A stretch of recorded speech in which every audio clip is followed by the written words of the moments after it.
Jonas kvailys. Buvo kartą kaime sena sodyba, o toje sodyboje gyveno senas bajoras. Jis turėjo 2 išmintingus sūnus, tokius išmintingus, jog vis tiek jiems išminties būtų užtekę, nors jie perpus būtų buvę kvailesni. Abu rengėsi pirštis karaliaus dukteriai. Ir čia nebuvo ko stebėtis, nes visiems buvo paskelbta, kad ji tekės už to, kur pasirodys visų išmintingiausias. Broliai rengėsi 8 dienas. Ilgiau rengtis neleido paskirtas piršlybų laikas, bet užteko ir tiek. Jie buvo labai mokyti ir gudrūs vyrai.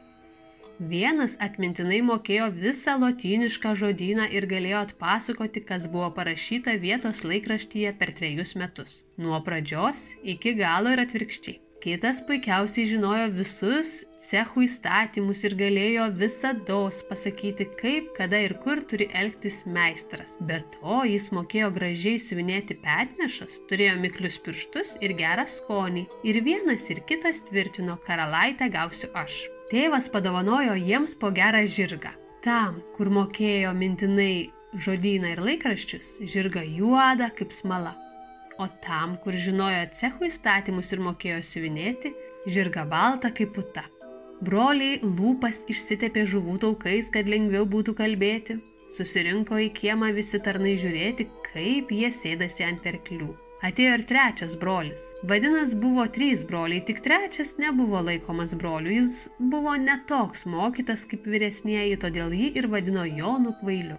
Kur jūs? Prieš ką jūs taip išsipustėte? Paklausė jis. Pas karalių jojame, karaliaus dukteriai pirštis. Ar tu negirdėjai, kad apie tai skambina po visą kraštą?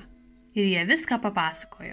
Matai, kaip stebėjosi Jonas kvailys, ir aš kartu josiu. Broliai tik nusijuokė iš jo ir nudūmė. Tėve, duok man žirgą, tarė kvailys. Labai noriu karalaitės, eis už manęs, gerai. Neis, aš pats ją paimsiu. Nekalbėk niekų, subarė tėvas, arklio negausi. Ar tavo nosiai ta karalaitė? Tavo broliai kas kita, jie gudrus. Jeigu neduodi man arklio, pasakė Jonas kvailys, aš pasibalnosiu ožį ir joju. Ožys mano, kas gali uždrausti? Ir štai Jonas apsižergė ožį, spustelėjo kulnais į šonus ir pasileido vieškeliu. Lėkė kaip viesulas. Štai ir joju, džiaugėsi kvailys ir užtraukė smagią dainelę. Broliai neskubėdami jojo ristele priekyje ir tylėjo. Jie norėjo gerai apgalvoti, kaip pasveikins ir ką kalbės su karalaitė. Ei, suriko jiems Jonas, štai ir aš joju, žiūrėkit, ką radau ant kelio. Ir jis parodė broliams negyvą varną. O tu kvaily, atsiliepė jie, kągi veiksi su ja? Aš ją karalaitai padovanosiu. Gerai, padovanok. Jie nusijuokė ir nujojo toliau. Ei, vėl riktelėjo Jonas, žiūrėkite dabar, ką radau. Ne kiekvieną dieną tokį daiktą gali rasti. Broliai vėl atsigrėžė pažiūrėti. Tai kvailys, pasakė jie, sena medinė klumpė ir dar su nuskeltu priešakiu. Gal ir ją padovanosi karalaitai? Padovanosiu, atsakė Jonas. Broliai vėl pasijuokė ir nujojo toliau. Ei, klausykit, vėl šūktelėjo Jonas. Kuo tolyn, tuo geryn, tokio daikto ir nesugalvosi? Dar ką radai, paklausė broliai. Ne, atsakė Jonas, nesakysiu. O karaliaus duktė kaip apsidžiaugs. Oi, nusispjovė broliai, juk tai purvas išmestas iš griovio. Tikra tiesa, patvirtino Jonas. Geriausias purvas, toks minkštutis ir kaip jis limpa prie pirštų, ir jis prisidrėbė pilną kišenę purvo. Broliai pasileido šuoliais ir atjojo valandą anksčiau už Joną. Prie miesto vartų susirinko didelė daugybė jaunų vyrų. Ten juos surašė visus ir sustatė eilėmis po 6, taip arti prie vienas kito, kad jie ir rankų negalėjo pajudinti. Tai gudriai buvo sugalvota, šiaip galėjo pradėti tarpusavį peštis, juk kiekvienas norėjo būti pirmutinis. Kiti šalies gyventojai grūdosi aplink pilį ir žiūrėjo pro langus, norėdami pamatyti, kaip karalaitė sutinka jaunikaičius. Reikia pasakyti, kad vos tik kuris iš jų įžengs į salę, tuoj visa jo gudrybė ir dingsta. Netinka, skelbė karaliaus duktė. Šalin. Dabar įėjo vienas iš 3 brolių.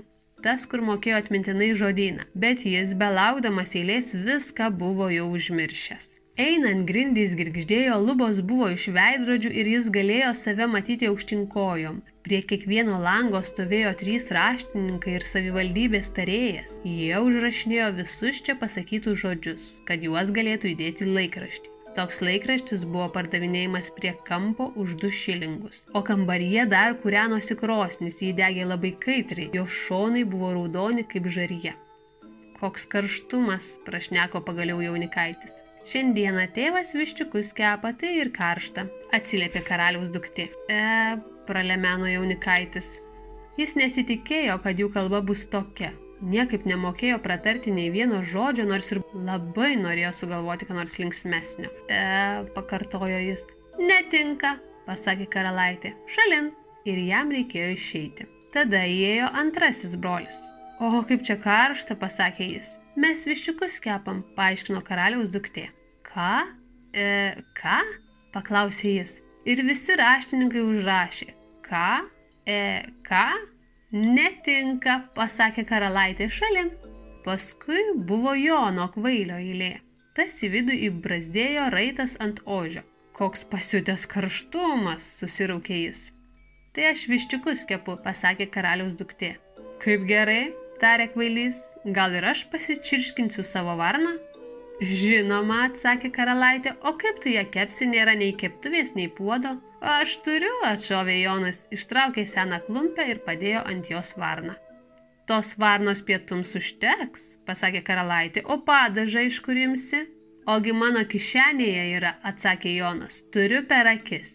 Ir jis pakabino gerą gniužulą purvo iš kišenės.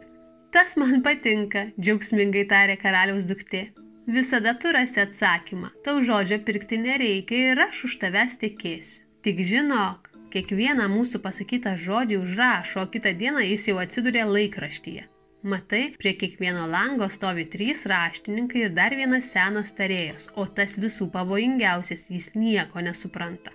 Taip jį pasakė, norėdama pagąsdinti Joną, o raštininkai ėmė juoktis ir aptaškė grindis rašalu.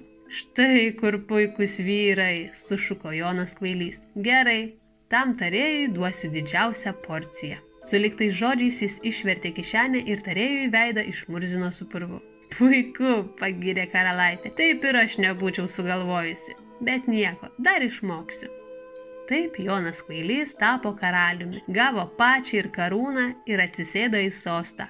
Ta sužinojome iš laikraščio leidžiamo ano tarėjo. Tik labai pasitikėti jo laikraščių būtų gal ir per kiek drąsu.